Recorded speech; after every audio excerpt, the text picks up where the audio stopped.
They want to launch a new war. We've got to be against it. They want open borders. We've got to be against it. I mean, it's very simple. We know these are evil, anti-human, anti-freedom people, and we must stand against everything they stand for. Now, we can intellectualize and then always go down the road and look at why that's the case, but their interests are not the interest of free humanity. So it's very elementary for me.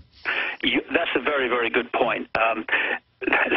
Let's get it real straight. These people not only don't care about us, they are antagonistic towards us. They want to destroy the human race and bring it under the heel of their global fascist dictatorship. They want to irrevocably change what humans are in our society, the family, everything, till we are just empty biological androids, in their words, that they program. This is the end of humanity. This is the extinction of humanity, is their stated goal in every document I've got by their transhumanist futurists. These are human-hating scum. This is what we're dealing with, and therefore, as you quite rightly say, if they're for it, then it's bad for the human race. And we've got to be a bit more kind of streetwise about this and not see everything in black and white. The question of gun ownership, I've never had a gun. I don't want a gun. I don't want to use a gun. I'm not into any of that stuff, but a lot of people have guns in America. The question that comes up is, should people have guns or should people not have guns? And that's a debate, okay? But it's not the debate that's at the heart of what's happening now. The question should be, why do the people who have a deep hatred for humanity, why do they want to disarm the American population now? That's the key thing we ought to be looking at. We can have these debates about this and immigration. The question is, why does the cabal want to do it? And the answer is always because it advances their agenda towards the global fascist dictatorship, in which, as you rightly say, it won't just be an economic dictatorship, a political dictatorship. We're talking about a genetic dictatorship where they will not only own our bodies and have literally lawful ownership on our bodies. That's where they're going. But they will genetically control us and control us through microchips. That's where they want to go.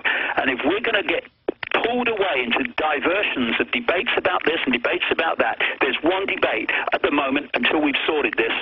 Why do they want to do A, B, C, and D? And that's the question we need to keep asking all the time to keep on top of where we're going. And we know what they want. They're so arrogant that they all write white papers on government health care, on the environment movement, on cap and trade. They admit it's to shut down industry, bankrupt everyone, have a huge state that's the only thing that's funded, that literally absorbs humanity and begins accelerating their soft kill operations. We know they've already been introducing poisons into our environment and into the vaccines and foods. We've caught them. We've got countless documents where they admit they're doing it. Now they want to accelerate that up to a hot kill level like we've seen in areas of Africa. And thank God you're out there exposing these people.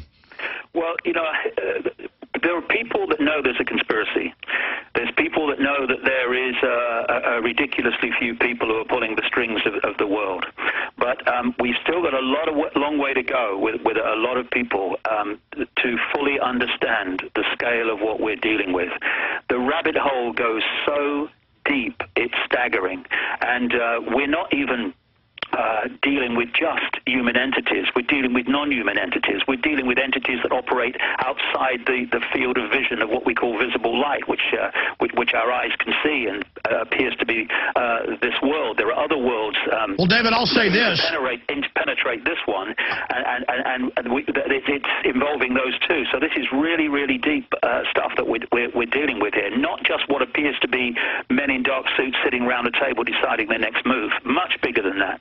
Well, no, I agree with you because I've studied the elite, and they believe they're in contact with entities. I've been to Bohemian Grove. I've covered Skull and Bones. I've read the Pentagon's own writings. They believe they're being given, every one of them. It says they're channeling things, that they're being directed at the highest levels. At the mid-levels, it's hedonists, it's Satanists, it's people that want money and power. At the top, these are very focused people working 18 hours a day And they believe they're working for an entity that I can only describe as the devil. People can call it whatever they want. David, stay there. Let's look at some other contemporary issues, and from that window expand and go down the rabbit hole from different angles. We'll be back with David Icke. DavidIcke.com is his website. I'm Alex Jones with Infowars.com. David Icke is our guest. So we got into the border issue and how they're overrunning sovereign nations because the globalists want to remake the world in their system. So any culture, whether it's good or bad, they want it out of the way for the corporate culture. This is a short segment. Let's get into the oil spill. David Icke, the oil spill. What's your research on that? Well, the appalling things happening in the Gulf of Mexico now are a classic example of the way the web, the Illuminati web, interfaces with different aspects of itself to create a coordinated policy and a coordinated agenda. I mean, you've got someone, for instance, like Peter D. Sutherland, who was non-executive chairman of BP until a few months ago. He's also non-executive chairman of Goldman Sachs International. He was the director of the World Trade Organization. He was the director of, the director general of the World Trade Organization. He was the director of the Bank of Scotland in the run-up to the period where it crashed in 2008 and had to be bailed out by the taxpayer. He's been on the steering committee of the Bilderberg Group. He's a chairman of the Trilateral Commission. He's a chairman of the London School of Economics, one of the great Illuminati universities on the planet, created by the Fabian Society. He's financial advisor to the Vatican, brought up in a Jesuit school. The Jesuits, of course, are a major player in this global web. He's been one of the major people in Europe pressing for more and more power for the European Union.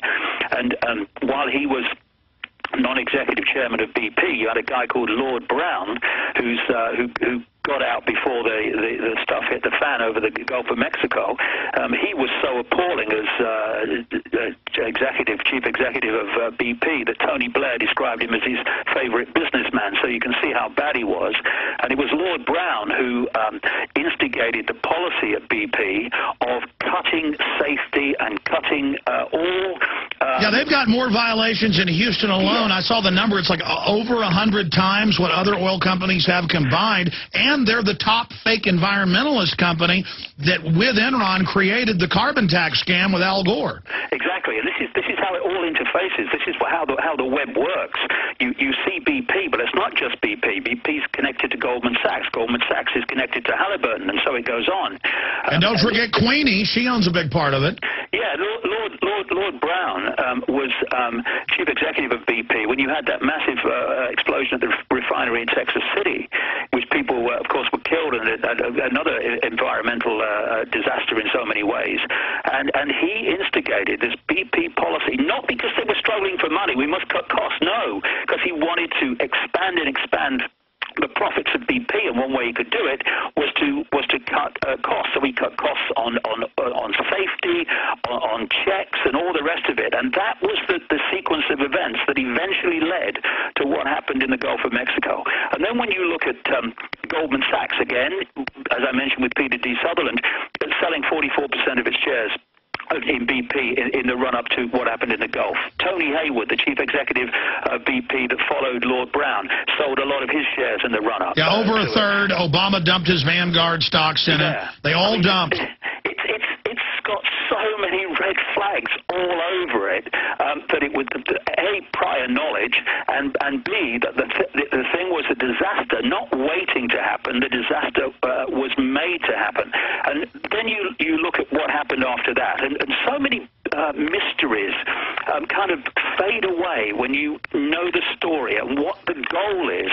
So the next mystery in all this is why do BP and the federal government clearly have no real interest in reacting to this disaster, to cleaning up the beaches, to doing what is necessary. Why countries were turned away when they offered help? It's because they want this disaster to be as big as possible.